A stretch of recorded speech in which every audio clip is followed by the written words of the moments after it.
하나님 아버지, 오늘도 하나님의 말씀을 듣고 그 하나님의 말씀이 하나님의 뜻이 되어 우리를 인도하고 살리는 능력이 될 수 있게 하여 주시옵소서. 어찌할 바를 알지 못하고 힘들어할 때에 변치 아니하는 주의 약속이 우리에게 믿음이 되게 하여 주셔서 영의 문제든 육체의 문제든 환경의 문제든 하나님의 손 위에 있음을 분명히 고백하고 체험할 수 있게 하여 주시옵소서. 믿음으로 헌금한 손길들 위에 복을 주셔서 저들이 물질 되신 주를 의지하여 싸우니 하나님께서 저들의 믿음에 합당한 응답으로 역사하여 주시옵소서. 예수님의 이름으로 기도하였습니다. 아멘. 하나님의 말씀은 사도행전 18장 5절에서 11절까지 말씀을 함께 같이 합독하겠습니다. 사도행전 18장 5절에서 11절까지 함께 합독하겠습니다. 함께 읽습니다. 시작. 실라와 디모데가 마게도냐로부터 내려오매 바울이 하나님의 말씀에 붙잡혀 유대인들에게 예수는 그리스도라 밝히 증언하니 그들이 대적하여 비방하거늘 바울이 옷을 털면서 이르되 너희 피가 너희 머리로 돌아갈 것이요 나는 깨끗하니라. 이후에는 이방이 내게로 가리라 하고 거기서 옮겨 하나님을 경외하는 디도 유스도라 하는 사람의 집에 들어가니 그 집은 회당 옆이라. 또 회당장 그리스보가 온 지방과 더불어 주를 믿으며 수많은 고린도 사람도 듣고 믿어 침례를 받더라. 밤에 주께서 환상 가운데 바울에게 말씀하시되 두려워하지 말며 침묵하지 말고 말하라. 내가 너와 함께 있음에 어떤 사람도 너를 대적하여 해롭게 할 자가 없을 것이니 이는 이 성중에 내 백성이 많음이라 하시더라. 1년 6개월을 머물며 그들 가운데서 하나님의 말씀을 가르치니라. 아멘. 우리 하나님을 설명하는 여러 비유의 말 중에 예수께서 직접 사용하신 하나님에 대한 비유가 하나 있는데 그게 바로 내 아버지는 농부이시다라고 하는 겁니다. 하나님이 농부이시다라고 하는 말은 도대체 무슨 의미일까를 생각을 해보면 지금 당장은 눈에 보이지 않지만 앞으로 올 결과를 미리 기대하셔서 지금 해야 될 일을 하시는 분이라 하는 뜻입니다. 고린도전서에도 부활에 대하여 설명할 때 그렇게 이야기하죠. 우리가 씨앗을 뿌릴 때 분명히 우리가 기대하는 모습의 씨앗을 뿌리는 건 아니죠. 그냥 작은 알갱이일 뿐입니다.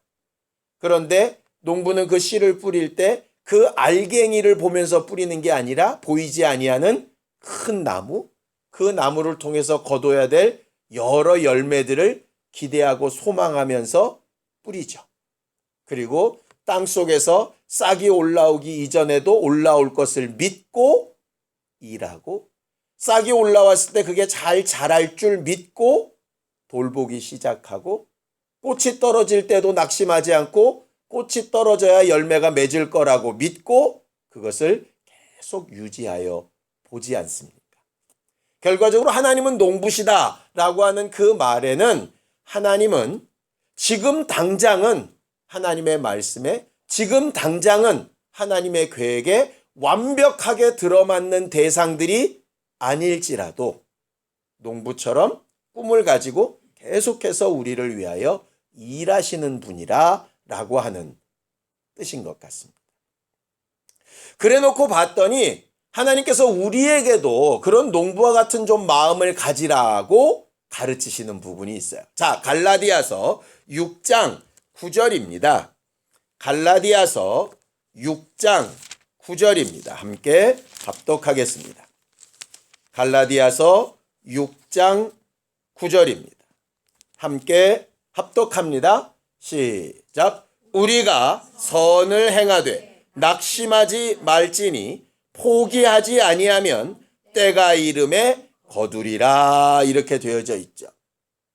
근데 그 말씀이 그냥 보면 한 구절 같은데 여러 가지 조건이 이렇게 맞아야 되는 걸로 되어져 있습니다.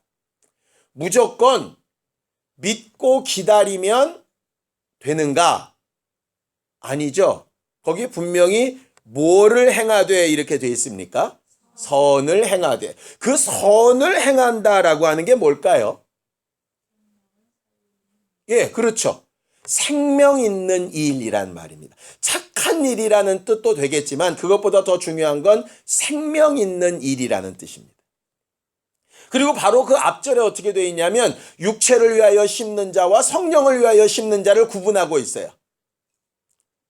그래서 육체를 위하여 썩어질 것, 죽어질 것, 영원하지 않는 것을 심어놓고 영원한 것을 바라면 아무리 기다려도 제대로 된 열매가 나오지 않겠죠. 예를 들어서 콩을 심어놓고 팥을 기대하면 안 된다 이 말이에요. 그러니까 중요한 건 제일 먼저 내가 지금 심고 있는 게 뭐지? 이게 이제 가장 중요하죠. 농부가 되어서 가장 중요한 건 내가 도대체 뭘 거두고 싶은가가 분명해야 무슨 씨를 뿌릴까가 나오지 않겠습니까? 나는 매운 걸 못 먹으니까 오이, 아삭이 고추를 심어야 되겠다 해놓고 나서 청양고추 뿌리면은 청양고추밖에 안 나오지 않겠어요?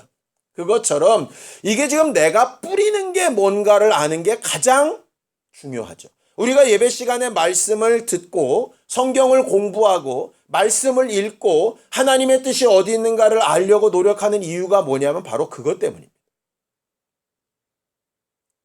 다른 것이 필요 없다는 게 아닙니다. 다른 것도 다 필요한데 육체를 위해서든 내 어떤 환경을 위해서든 노력하고 힘쓰고 애쓰는 거 필요합니다. 그런데 그거는 거기에 합당한 열매밖에 안 나오는 거예요. 정말 내가 영원한 것을 거두고 싶다면 네가 지금 뿌리고 있는 게 과연 뭔지를 알아야 하는 거죠. 우리가 믿고 있는 게 과연 뭔가 분명해야 될 필요가 있는 겁니다. 두루뭉실하게 그냥 예수, 하나님 아들, 그냥 구원, 영생 이렇게 되뇌일 게 아니라 정말 내가 믿고 있는 말씀은 과연 뭔지. 예수께서 씨 뿌리는 비유로 말씀하시죠. 이 씨는 뭐냐? 하나님의 말씀이다 이렇게 되어져 있어요. 하나님의 말씀이다. 결과적으로 내가 말씀을 알고 말씀을 인정하고 말씀을 실제로 의지하여서 행동하는 만큼 열매는 오게끔 되어져 있습니다. 모르고 그냥 막무가내로 뛸 때 열매가 나타나는 것은 아니라 이 말이에요. 물론 어떤 경우에 내가 실제로 잘 뿌리는 게 아니라 지나가던 씨앗 종자상 구멍이 나가지고 그 자루에서 떨어지게 길바닥 어딘가 떨어져서 떼굴떼굴 굴러다니는 뭐가 생길 수도 있겠죠. 요행이. 그러나 농부가 원하는 그런 결실이 이루어지는 것은 결코 아니에요. 난 나이가 들었으니까 그런 거 몰라. 그냥 믿어. 나는 시간이 없고 바쁘니까 난 그런 거 몰라. 우리 가족들이 다 믿으니까 나도 같이 이런 거에 과연 열매가 있을까 생각하면 좀 심각해지는 겁니다. 우리가 하나님도 자기가 이루셔야 할 말씀, 이루셔야 될 뜻을 분명히 하시는 것처럼 우리가 하나님 앞에 정말 인내함으로 기다리고 결실하기 위해서 뿌리고 있는 씨앗들이 과연 뭔지 중요하게 생각할 필요가 사실 있는 것이죠. 그러면 씨앗만 좋으면 다 되느냐? 안 되는 거 우리가 잘 알고 있죠? 길바닥이나 돌짝밭이나 가시덤불밭이나 이렇게 떨어지면 어느 정도의 성장, 어느 정도의 변화는 있어 보이지만 끝까지 못 가면 결국은 문제가 생기잖아요. 거기 선을 행하되 낙심하지 말지니 이렇게 되어져 있습니다. 이 낙심이라고 하는 말이 그 다음에 나오는 포기라는 말과 같은 뜻입니다. 낙심과 포기는 같은 뜻이에요. 아이 몰라. 이게 낙심과 포기입니다.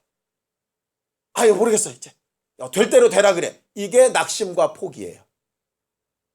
우리는 간혹 하나님이 어떻게든 하시겠지.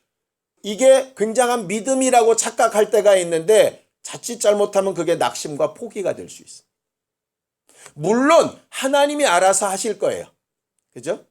그럼 성경은 이렇게 얘기해야 됩니다. 씨앗 뿌려놓고 알아서 하시기를 기다리면 때가 이름에 거두리라 이렇게 돼야 되잖아요. 그런데 여러분들 아시죠? 농부가 씨 뿌려놓고 가을 때까지 아무것도 안 하나요? 아닙니다. 성경이 분명히 이렇게 얘기합니다. 나는 심었고 아볼로는 물을 주었다. 근데 자라나게 하시는 누구시다? 하나님이시다. 이 얘기는 뭐냐 하면 나나 아볼로는 아무것도 아니고 하나님만 대단하시다 이런 뜻도 되지만 그걸 구절구절 살펴보면 이런 겁니다. 나는 내 일을 하고 아볼로는 아볼로의 일을 하고 하나님은 하나님의 일을 하신다. 그게 합쳐져서 뭐가 되느냐? 결실이 된다 이 얘기예요. 그러니까 목사는 목사의 일을 하고 성도들은 성도들의 일을 하고 하나님은 하나님의 일을 하실 때 제대로 된 결실들이 있다 이 말이에요. 근데 목사는 일을 하는데 성도들은 일 안 하고 하나님이 일하시면 결실이 제대로 될까? 어그러지는 거죠. 성도들은 열심히 해보려고 그러는데 목사가 놀고 앉았다. 그것도 어그러지는 거죠. 목사랑 성도는 열심히 뭔가 해보려고 그러는데 하나님의 뜻에 맞지 않아서 하나님이 일하시지 않으면 그것도 어그러지는 겁니다.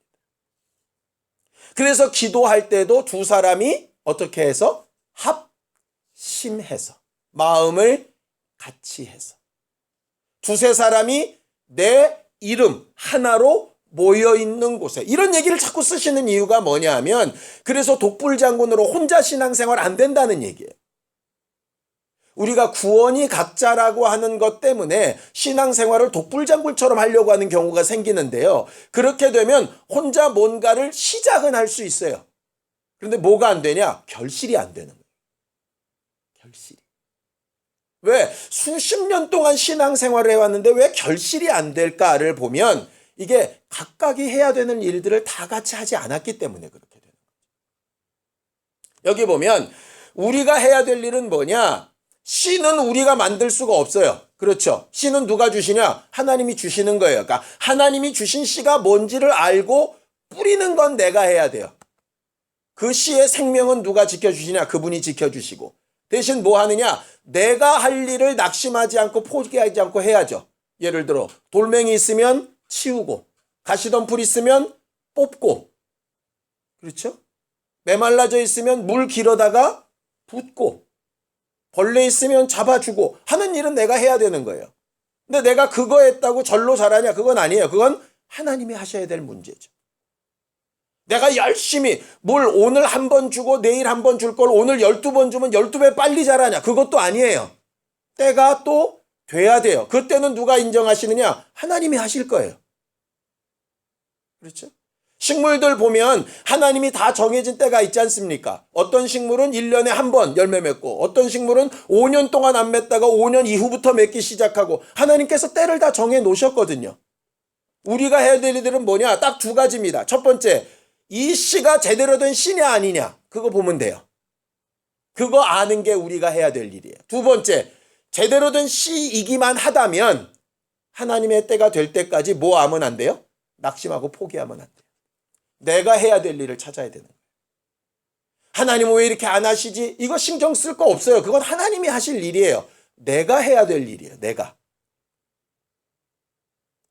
이게 때가 이르면 거둔다 하신 하나님의 말씀. 근데 이게 쉬우냐? 이게 쉽지 않다. 뭐냐?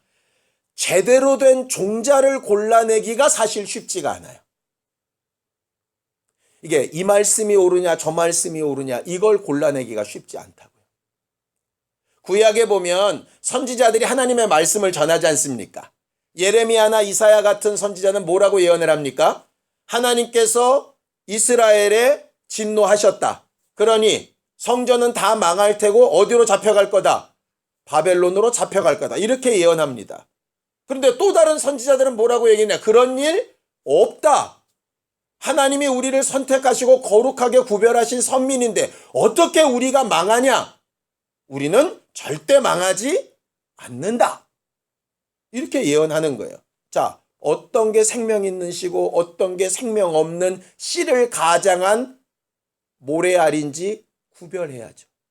구별. 그죠? 이게 문제인 거예요. 구약 사람들이 제일 못했던 게 이거죠. 신약 사람들도 마찬가지입니다. 메시아로 오신 예수를 보고 어떤 누구는 저가 메시아다라고 알아보고 어떤 누구는 저는 이단이다 이렇게 보는 거예요. 어떤 게 맞는 거냐. 그래서 성경에서 신앙생활할 때 우리한테 가장 필요한 것을 뭐라고 얘기하냐면 영을 분별하는 능력이에요. 영을 분별한다니까 이상한 거 보고 뭐 이렇단 얘기 아닙니다. 영은 내 말이 영이요 생명이라 하셨어요. 그러니까 하나님의 말씀이 지금 이 순간에 내게 어떤 게 적용돼야 되는 말씀인가를 찾아내는 거예요. 목사가 설교를 한 30분 합니다. 그 중에 모든 말씀이 다 내게 연관이 있을 수 있겠지만 사실은 그런 경우는 그리 많지 않습니다. 그 말씀 가운데 어느 한 부분이 내게 꼭 맞게 팍 들어오는 경우가 있거든요. 그런데 그 위험성이 두 가지 중에 하나예요. 하나는 진짜 성령께서 감동하셔서 내게 필요한 말씀을 심어 넣어주시는 경우가 있고 또 하나는 내가 듣고 싶은 얘기가 들려지는 경우가 있고. 그럼 난 이걸 어떻게 검증해내느냐. 방법은 딱 하나밖에 없습니다. 그 말씀대로 행동해보는 수밖에 없어요. 행동해보는 수밖에. 이 말씀이 정말 내게 지금 하시는 말씀인지 아닌지를 확인해 보려면 행동해 보는 수밖에 없어요. 예를 들면 이런 겁니다. 히브리서에 보면 아브라함이 하나님의 인도하심을 받아서 하나님이 지시하시는 땅으로 가는데 갈 바를 알고 갔다 모르고 갔다. 모르고 갔습니다. 되게 웃기죠? 하나님이 지시하시는 땅으로 가는데 하나님이 지시는 하셨어요. 뭐라고? 가라! 고 지시하셨어요. 근데 뭐가 없냐? 어디로가 없어. 갈 바를 몰라요. 그럼 어떻게 됩니까? 어딘지도 모르는데 어디로 가요? 이렇게 하는 경우도 있고 가라고 하셨으니까 가요 한 걸음. 그러면 뭐 하면 되죠? 여깁니까? 답 없어요. 그럼 또 어떻게 해요? 멈추라 안 하셨으니까 계속 또 가요. 여깁니까? 이렇게 물어서 간 게 어디냐면 그게 가나안 땅이었어요. 하나님이 정확하게 모든 것을 다 센텐스를 가지고 얘기를 하시는 경우도 있는데요. 그렇지 않은 경우는 명령형만 얘기하시는 경우도 있어요. 그럴 때 우리가 할 수 있는 방법은 단 하나밖에 없어요. 해보는 거예요. 하나님이 하라 하셨으니까. 하나님의 명령이 아니면 안 되겠죠. 그게 참 선지자와 거짓 선지자를 구별하는 내용과도 연관이 됩니다. 참 선지자가 거짓 선지자의 차이가 뭡니까? 하나님이 말씀하신 대로 말을 하고 그대로 되면 참 선지자입니다. 말씀하신 대로 했는데 안 되면 거짓 선지자죠. 그러니까 우리에게도 마찬가지예요. 내가 지금 믿고 의지하고 있는 이 씨앗이 진짜인지 아닌지를 알아보려면 간단합니다. 땅 파서 묻어보면 돼요. 생명 있는 씨앗이라면 싹이 나겠죠. 생명 없는 거라면 안 날 거예요. 결과적으로 굉장히 인내가 필요하고 담대함이 필요하고 정말 용기가 필요한 일이 사실은 신앙생활이에요. 우리의 죄가 용서받는 일은 너무나도 쉬운 일입니다. 왜냐하면 예수께서 우리의 모든 죄를 다 대신 지고 십자가에서 죽으셨잖아요. 그의 이름을 마음으로 믿고 입으로 신하여 부르기만 하면 구원을 얻는다고 하셨잖아요. 구원 얻는 일은 세상에 제일 쉽습니다. 그런데 사람들이 무슨 착각을 가지느냐? 구원이 쉬우니까 뭐도 쉬울 거라고 착각하느냐 하면 신앙생활도 쉬울 거라고 착각하는 거예요. 구원이 내 노력 없이 됐으니까 신앙생활도 내 수고나 노력 없이 될 거라고 착각하는 거예요. 그냥 막연히 기대하면 될 거라고 착각을 하는 거예요. 아니에요. 예수 그리스도를 통하여 오신 은혜는 특별한 경우이기 때문에요. 특별하게 행하는 것이고요. 그분이 행하신 은혜를 힘입었다면 이제는 결실하기 위한 것들은 내가 해야 될 부분들을 해야 되는 부분들이 반드시 나타나거든요. 근데 사람들이 자꾸 예수의 구원받은 은혜를 모든 부분에 다 갖다 집어넣어버리려고 하려고 하는 욕심이 있어요. 왜? 하기 싫으니까. 그냥 하나님이 알아서 뿌리시고 하나님이 알아서 자라게 하시고 하나님이 알아서 추수도 해주시고 하나님이 알아서 밥도 지어서 하나님이 알아서 내 입에다 떠먹여주세요. 막 이런 사람까지 있으니까. 성경은 그렇지 않다라고 하는 거예요. 만약에 그게 은혜고 그게 진짜 하나님의 뜻이라면 사도 바울은 무슨 병 났다고 이렇게 어려운 전도의 생활을 계속합니까? 하나님께서 바울을 통해서 우리에게 보이시는 여러 가지 일들 가운데 바울이 힘쓰고 노력하고 애쓴다고 뭐든가 다 잘 됐다? 그런 내용 하나도 기록 안 돼 있습니다. 하나님께서 중요하게 여기시는 건 바울이 과연 목표를 어디다 두고 무엇을 위해서 어떻게 행동했는가 하는 거에 관심이 있으세요. 자, 성경 본문으로 좀 돌아가 보겠습니다. 자, 5절을 좀 보겠습니다. 5절 함께 읽습니다. 시작. 실라와 디모데가 마게도냐로부터 내려오매 바울이 하나님의 말씀에 붙잡혀 유대인들에게 예수는 그리스도라 밝히 증언하였다. 이렇게 되어져 있습니다. 보세요.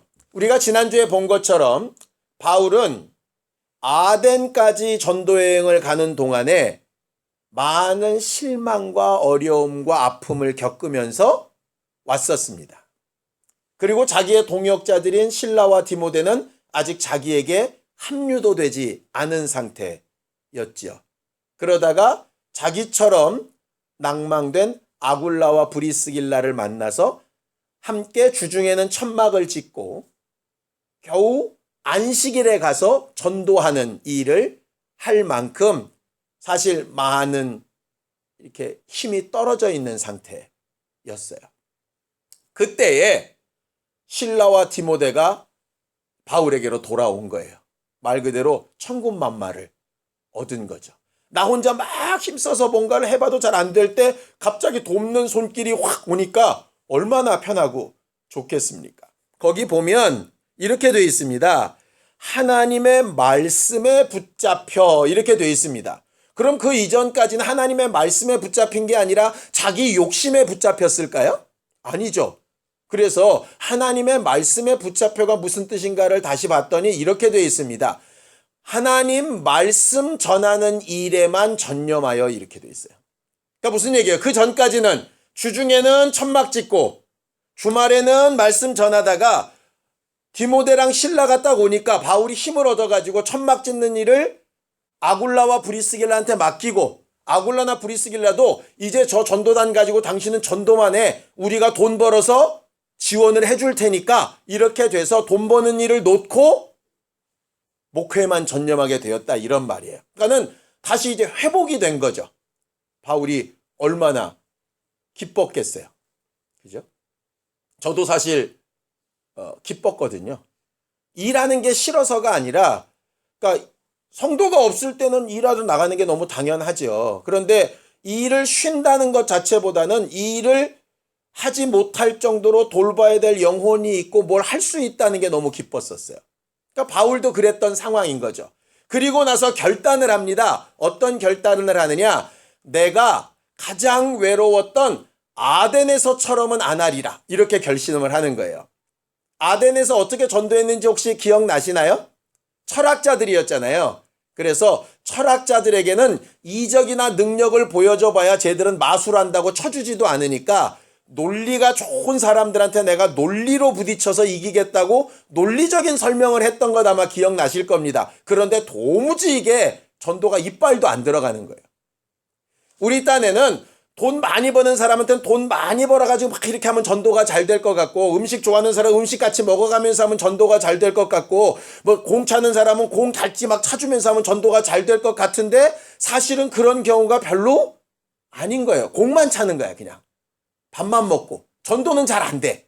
이래서 바울이 마음을 딱 먹은 것을 설명한 구절이 어디냐면 고린도전서예요. 자, 고린도전서 2장 1절에서 5절을 좀 보겠습니다. 우리가 잘 아는 말씀입니다. 고린도 교회 성도들한테 내가 너희에게 처음 전도할 때 한 번의 실패를 반복하지 않고 이렇게 전도했다라고 얘기하는 게 고린도전서 2장 1절에서 5절이에요. 함께 읽습니다. 시작. 형제들아, 내가 너희에게 나아가 하나님의 증거를 전할 때에 말과 지혜의 아름다운 것으로 아니하였나니 내가 너희 중에서 예수 그리스도와 그가 십자가에 못 박히신 것 외에는 아무것도 알지 아니하기로 작정하였습니다. 내가 너희 가운데 거할 때에 약하고 두려워하고 심히 떨었노라. 내 말과 내 전도함이 설득력 있는 지혜의 말로 하지 아니하고 다만 성령의 나타나심과 능력으로 하여 너희 믿음이 사람의 지혜에 있지 아니하고 다만 하나님의 능력에 있게 하려 하였노라. 거기 3절에 보면 고린도에 처음 이르렀을 때 나는 너무 약해지고 낙심되어져서 두렵고 떨었던 사람이다. 내 말로 아덴 사람들을 설득시키지 못한 실패 때문에 내가 도대체 설교라는 걸 제대로 할 수나 있을까 고민했던 사람이다. 그래서 내가 스타일을 바꿨다. 뭘로? 예수 그리스도의 죽음과 부활 외에는 아예 알지도 않기로. 저 사람 심리 상태가 어떻고 형편이 어떻고 다 필요 없어. 무조건 나는 예수 부활과 구원만 전해야 되겠다고 생각했고 성령과 능력으로만 내가 하겠다고 생각했다라고 말하는 게 고린도전서 2장이에요. 이것 때문에 물론 나중에 고린도 교회에 문제가 생기기는 합니다. 어떤 문제가 생기냐? 바울에게 전도받았던 초창기 신자들은 기도하고 이적이 나타나고 은사가 드러나는 일에 굉장히 익숙해요. 왜? 논리적인 설명으로 성경을 배운 게 아니라 역사로 배웠거든요. 그러니까 믿음은 뭐냐? 능력 나타나는 거 이렇게 된 거예요. 근데 두 번째 왔던 목사는 아볼로거든요. 아볼로는 설교를 되게 잘하는 사람이었어요. 그러니까 능력이 있는 사람들 입장에서는 뭐 저렇게 말만 하는 거야. 능력은 없이 이렇게 비난을 하고 능력 있다고 막 자랑하는 사람들이 싫었던 사람 입장에서는 맞아.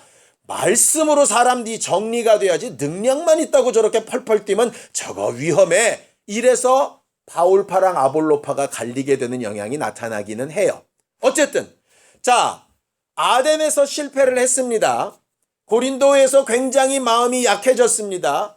근데 마음이 새롭게 되어졌고 이번에는 논리로 하지 않고 능력을 하겠다고 방법을 바꿨습니다. 그럼 어떤 일이 벌어져야 되죠? 우리 생각에. 이게 아덴과는 다르게 어마어마한 능력이 나타나고 어마어마한 변화가 나타나야 되잖아요. 근데 어떻게 됐죠? 6절입니다. 시작. 그들이 대적하여 비방하거늘 바울이 옷을 털면서 이르되 너희 피가 너희 머리로 돌아갈 것이요 나는 깨끗하니라. 이후에는 이방인에게로 가리라 그랬어요. 자신감이 없었을 때야 없어서 전도가 안 됐다고 치는데 자신감이 왕성했는데도 전도가 안 돼요. 말로 지혜로 해서 안 됐다고 생각을 해서 능력과 역사로 하면 돼야 되는데 말로 할 때도 안 되고 능력과 역사를 할 때도 안 되는 거예요. 총체적 난국이죠. 그렇죠? 근데 바울이 변한 게 하나가 있어요. 안 되는구나 라고 아덴에서 접고 떠났는데 고린도에서는 안 되는구나 하고 접고 떠나질 않는 거예요. 내가 잘못해서 그래 이렇게 생각하는 게 아니라 저들이 안 받아들이는 건 내가 어떻게 할 수 있는 방법이 없는 거예요. 나는 충분히 전했고 너희가 안 받아들였으니 이제부터는 너희 책임이다. 난 분명히 전했다. 이제 유대인들에게 안 전하고 이방인들에게 전할 거야. 이렇게 말을 먹고 그 다음 절에 보면 디도 유소라고 하는 사람을 전해요. 이방인이라고 해서 멀리 가서 전한 거 아닙니다. 회당 바로 옆집에 사는 사람한테 전한 거예요. 이런 겁니다. A라고 하는 사람 집에 가서 전도했더니 안 받아들이는 거예요. 욕 막 바가지로 먹었어요. 너무 기분 나쁘죠. 에이, 내 이놈의 동네 이게 터가 안 좋은가 봐. 딴 데로 가는 게 아니라 A가 안 받아들이니까 바로 옆집 가는 거예요. 또 안 받아들이겠죠. 그럼 어떻게 하겠어요? 그 다음 옆집도 가는 거죠. 이게 낙심하지 않고 포기하지 않는 거예요. 왜 그게 가능하냐? 바울은 분명한 것 하나를 얻었어요. 아굴라와 브리스길라와 함께 있으면서 회복되어졌을 때 뭐냐?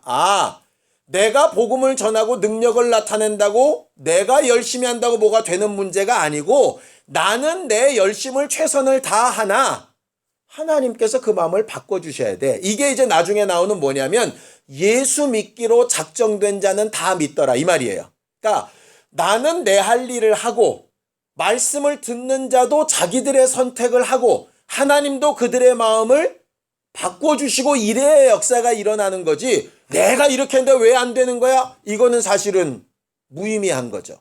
뭔 중요하냐? 내가 그 사람의 마음을 바꿀 수 없어요. 내가 하나님의 때를 땡기고 밀 수 없어요. 뭔 할 수 있냐? 나는 내가 할 수 있는 일을 할 뿐이에요. 말씀에 따라서 내가 할 수 있는 일을 최선을 다해서 했다면 나는 그들의 반응에 대해서 낙심할 것도 없고 하나님에 대하여 원망할 것도 없는 거예요. 왜? 나는 하나님의 뜻대로 내 할 일을 다 했으니 하나님이 내게 가장 합당한 것으로 인도하시고 역사하실 거라는 믿음이 드디어 생기기 시작했거든요. 승승장구하다가 실패를 맛봤다가 회복된 바울의 모습이 딱 이 모습이에요. 그랬더니 그 디도 유스도라는 사람이 전도가 되어졌어요. 근데 재밌죠? 그 전까지는 유대인 회당에서 한 명도 안 믿더니 이방인 디도 유스도가 믿으니까 그 이웃집에 있었던 회당장, 그 회당의 장이었던 담임 목사란 그리스보라고 하는 사람이 갑자기 그 가족과 함께 얼투당투하게 믿는 거예요. 여기는 예상도 안 했는데. 이미 여기는 먼지 떨어버리고 유대인들은 안 되나 봐 라고 포기했더니 하나님께서 또 말도 안 되게 거기를 또 이렇게 전도를 시키시는 거예요. 그 다음부터 어떻게 되느냐? 많은 사람들이 돌아오기 시작해요. 환상 중에 하나님이 바울에게 나타나서 이렇게 얘기하시죠. 담대해. 그냥 너는 끝까지 전하기만 해. 전하고 결과가 안 논다고 막 고심만 하고 괴로워하지 마. 그냥 너는 말만 해. 내가 예비해 놓은 내 사람들이 많아. 이 얘기예요. 여러분들이 전도를 하고 여러분들이 권면을 하고 여러분들이 여러분들의 가족들을 위해서 막 기도하고 어쩔 때는 이빨도 안 들어가게 보일 때 있겠죠? 여러분들이 전한 게 진짜 복음이 맞다면 바울이 얘기한 것처럼 지혜의 말이나 그럴듯한 말이 아니라 진짜 복음이 맞다면 여러분들이 여러분들의 할 일을 제대로 하고 하나님의 때를 기다리면 지금 당장은 아닌데 언젠가 하나님께서 역사하실 거예요. 그건 하나님이 하실 일이에요. 그 사람이 선택할 기회가 있게 될 거예요. 그런 식으로 하면서 바울이 얼마나 있느냐? 11절에 보면 1년 6개월을 있습니다. 에베소에서 3년 있는 것 빼고는요. 1년 6개월 가장 긴 기간을 있었어요. 이 가장 긴 기간에 뭘 했나 봤더니 데살로니가 전서와 후서를 씁니다.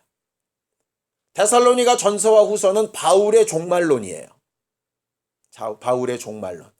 그러니까 마치 반모섬에서 요한이 요한계시록을 쓰는 것처럼 영혼을 다루고 하나님의 뜻에 이렇게 충만하게 되어져 있을 그때에 그는 고린도 교회에서 자기의 종말, 하나님의 종말, 부활과 재림에 대한 그런 것들을 영감으로 잘 기록하게 되는 거죠. 어찌 보면 이 고린도 교회가 가장 낙심했다가 땅바닥을 밟고 올라왔던 이때가 바울에게 가장 하나님의 능력을 많이 체험하게 하는 기회였을지 몰라요. 바로 엊그저께까지 아무것도 할 수 없었던 천막장이었어요. 하나님이 예수를 믿는 사람들을 잡아 죽이려고 하던 원수를 하루 사이에 변화시켜 사도로 만드시는 것처럼 나는 과연 뭔가를 의심하게 할 만큼 낙심하고 있었던 목회자를 하루아침에 뒤바꾸실 수 있어요. 문제는 뭐냐? 말씀이, 복음이 제대로 된 것이기만 하다면 그 제대로 된 것을 낙심하지 않고 두려워하지 않고 포기하지 않고 계속 내 할 일을 따라서 순종해 나갈 수만 있다면 우리의 기도가 그렇게 됐으면 좋겠고 우리의 소망이 그렇게 됐으면 좋겠어요. 당장 눈에 보이는 건 가망이 없어 보일 수 있겠죠. 논리적으로는 설명이 안 될 수 있을지도 몰라요. 그러나 하나님이 하나님의 때에 가장 좋은 것으로 역사하실 수 있다 하는 것이 우리들의 믿음 아니겠습니까? 고린도 교회에서 전도했던 사도 바울의 회복되는 모습처럼 우리 교회에서 신앙생활이 여러분들이 지금 뭔가 선택하며 찾고자 하는 결단과 그런 선택이 하나님 앞에 분명히 좋고 아름다운 결실로 남게 되어지기를 예수님의 이름으로 축원합니다. 함께 같이 기도하겠습니다. 하나님 아버지, 우리는 우리의 일을 주의 말씀을 따라 잘 감당하는 하나님의 동역자들이 되게 하여 주시옵소서. 방법이 바뀌고 환경이 바뀐다고 무엇이 되는 것이 아니라 우리 안에 있는 그 복음이, 우리가 믿는 그 믿음이 생명을 가진 분명한 씨앗일 때에 하나님이 정하신 때에 가장 아름다운 것으로 역사와 능력이 나타날 줄로 믿고 우리는 낙심과 포기하지 않기를 원하오니 우리의 마음을 붙들어 주시고 성령으로 위로하여 주시고 담대히 복음을 전하며 기도의 응답을 사모하고 하나님께서 일하신 증거를 볼 수 있는 복이 있도록 역사하여 주시옵소서. 이제는 우리 주 예수 그리스도의 은혜와 하나님 아버지의 극진하신 사랑과 성령님의 감동하시고 함께 하시는 분명한 증거가 담대히 꾸준히 주의 복음을 전하며 행하며 살기를 원하는 우리 모두 위에 이제부터 영원까지 함께 있을지어다. 아멘.